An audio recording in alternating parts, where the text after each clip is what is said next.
Good afternoon, everybody. Hell's Unicorn here once again.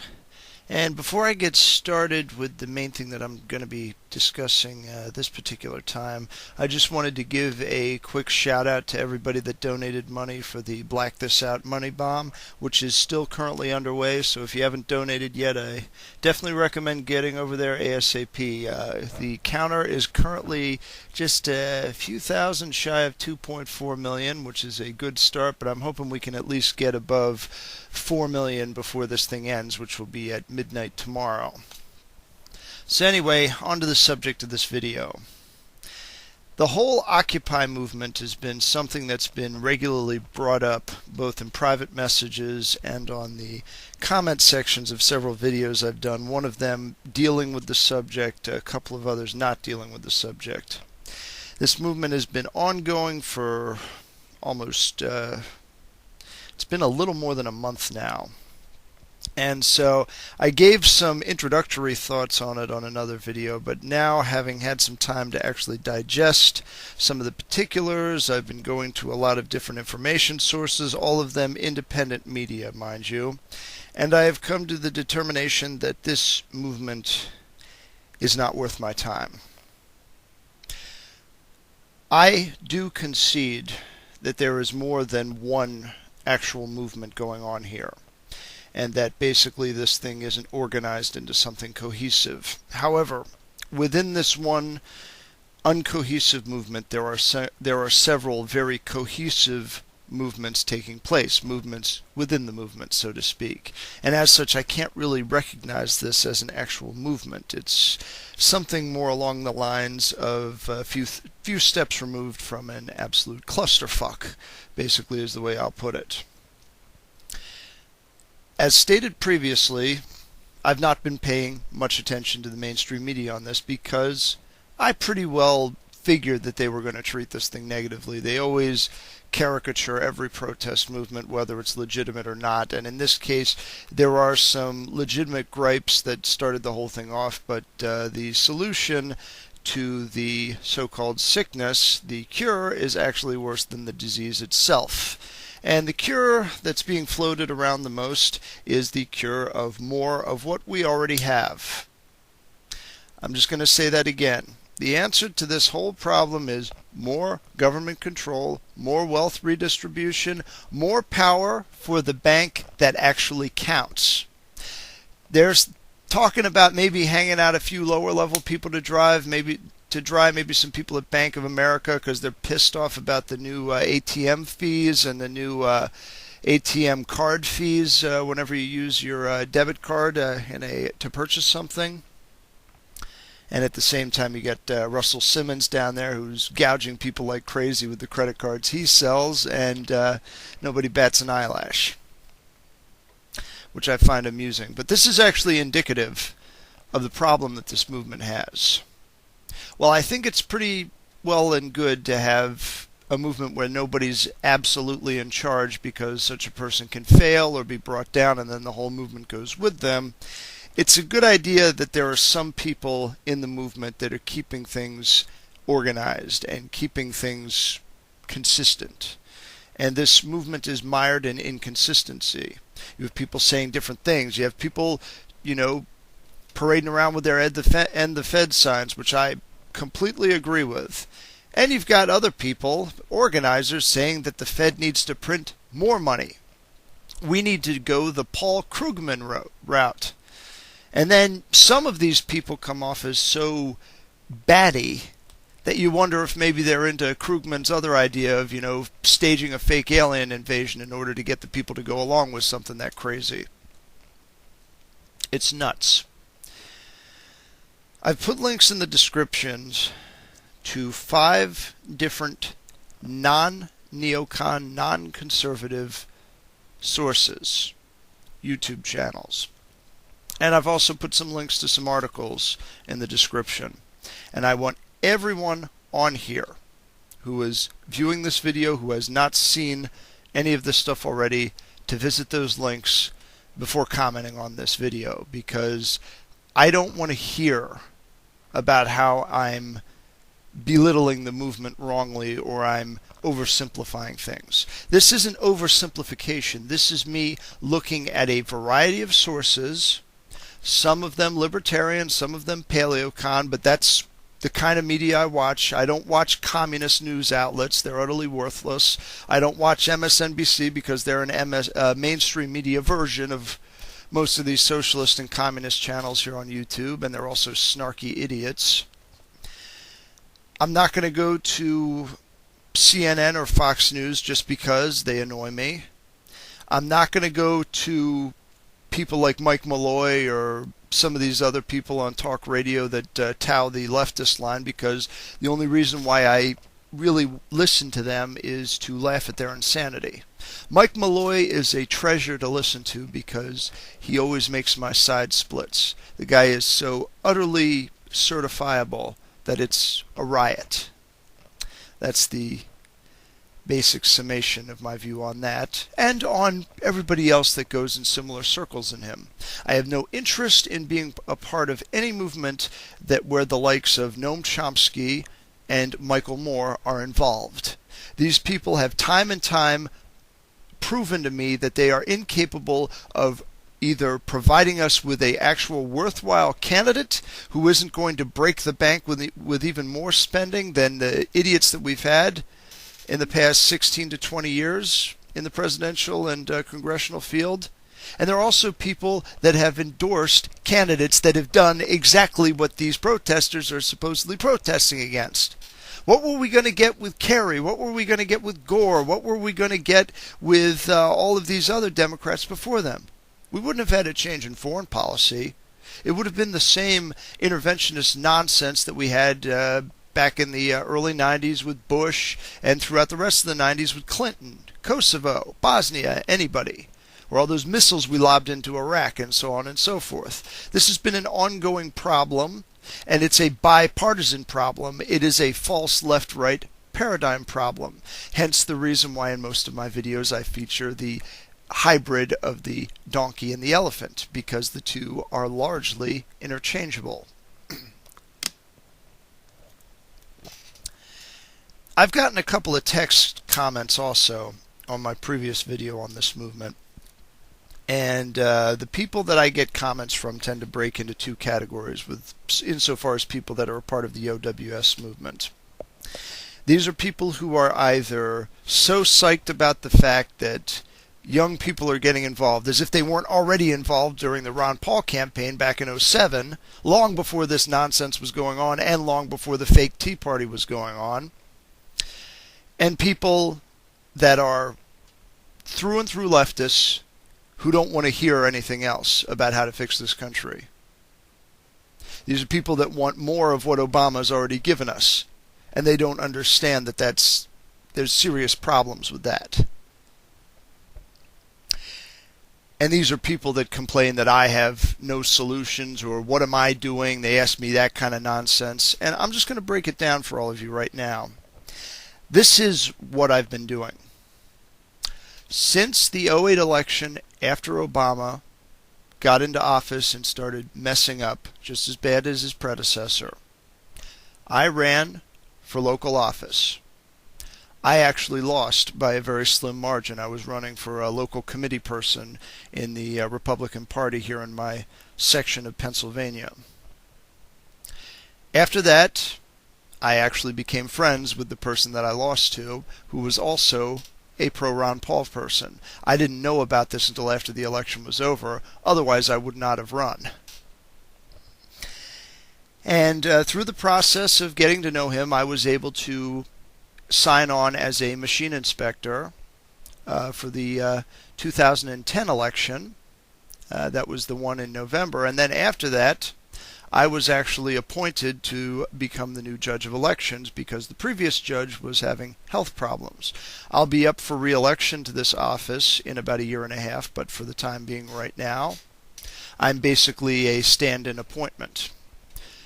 I am basically one of 3 people that is responsible for overseeing the voting of an entire precinct in a district here in Pennsylvania. This particular precinct has between 1 and 2,000 voters.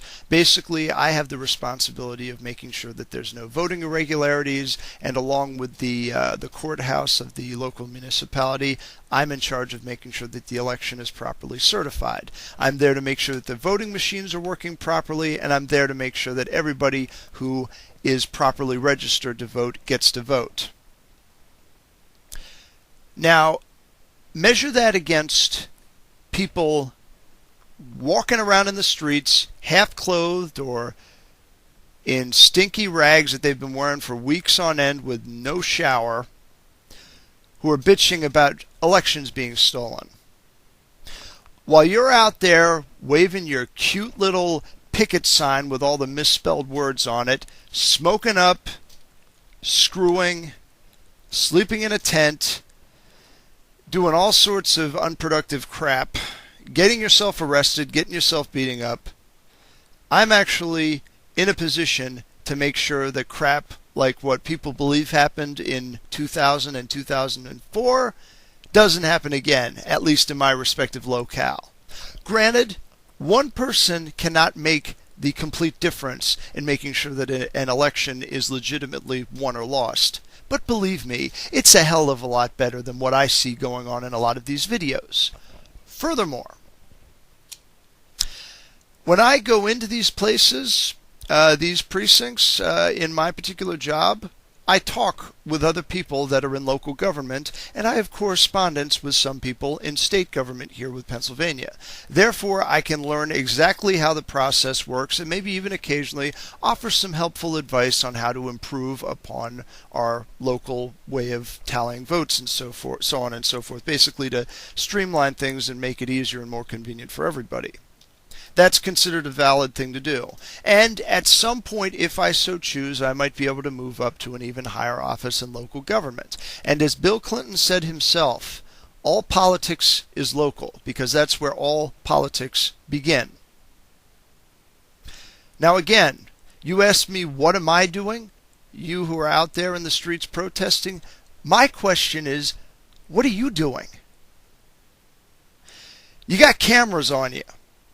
And in some cases, in the case of the one link I have to Adam Kokesh's YouTube page, you guys are complaining about being filmed. Why would you do that? Could it be maybe that, in between that those little bits of mush that you guys call a brain, that maybe you think that some of the stuff you're doing you don't want to have filmed because it might be embarrassing either for yourselves or for the cause you claim to be out in the streets for?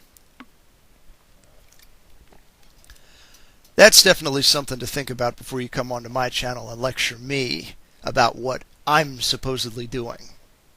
And I tell these people when they ask me this, this is what I'm doing, what are you doing?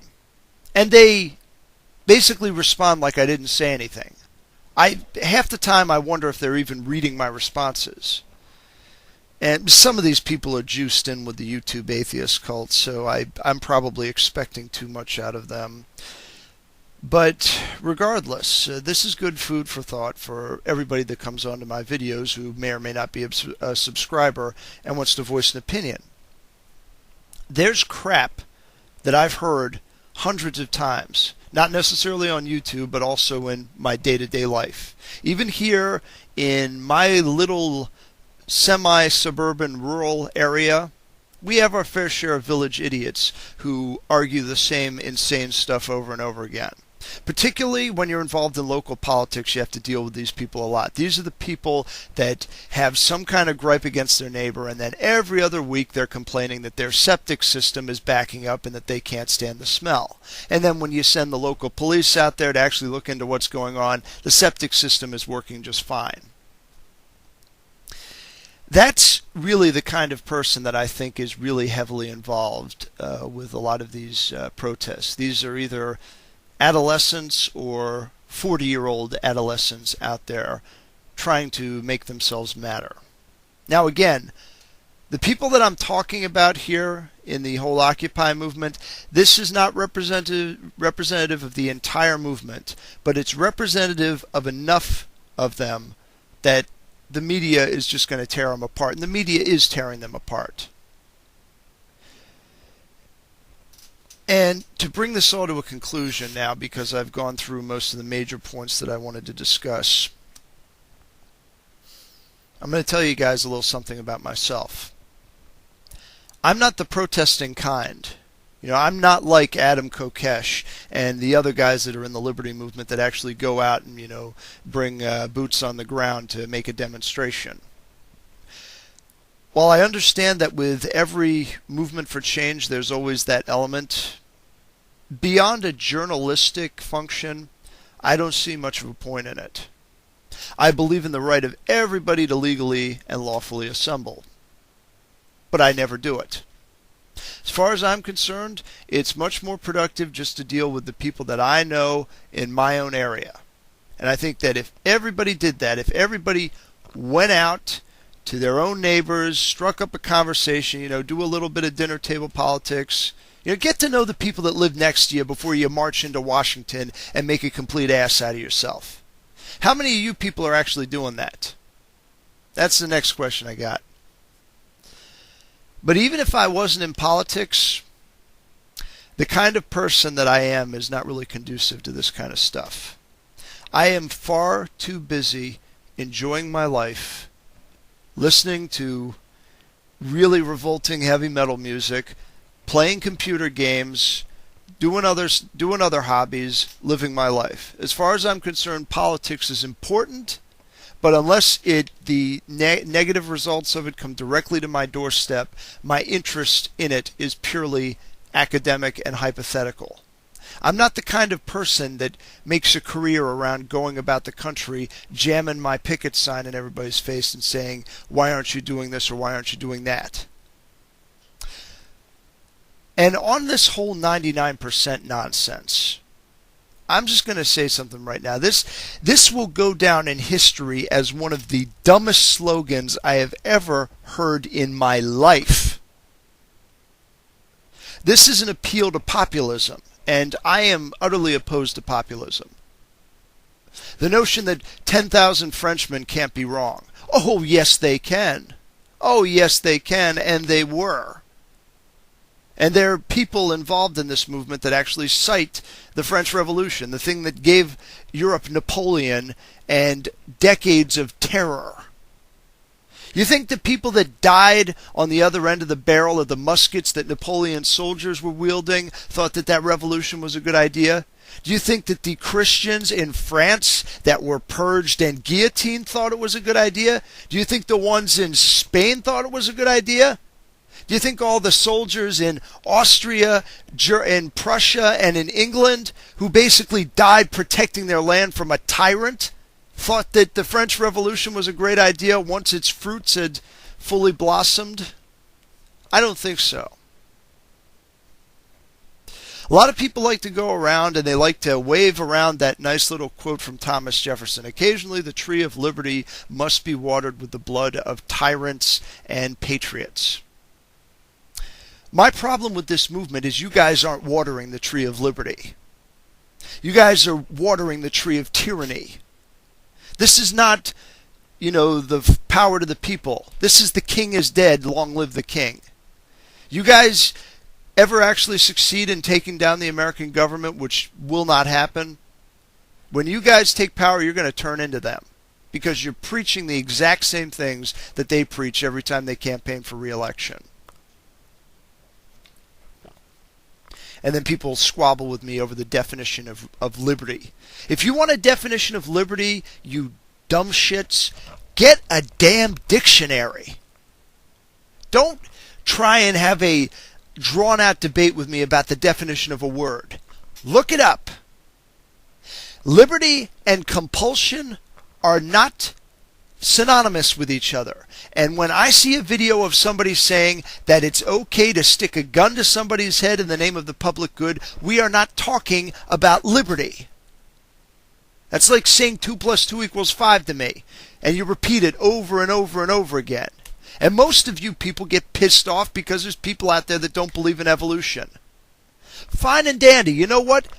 Learn how to argue logically, and then I'll take you seriously on that stuff. Anyway, I kind of went long on this one.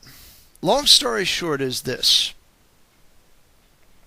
If you come onto my channel telling me that I must do A, B, and C, make sure that you're already doing it.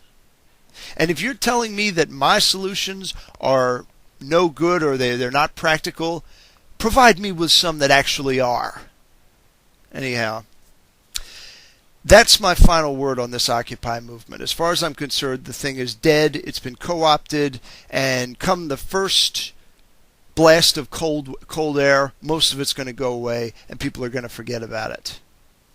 Anyway, with prudence to myself and benevolence to all of you, good evening.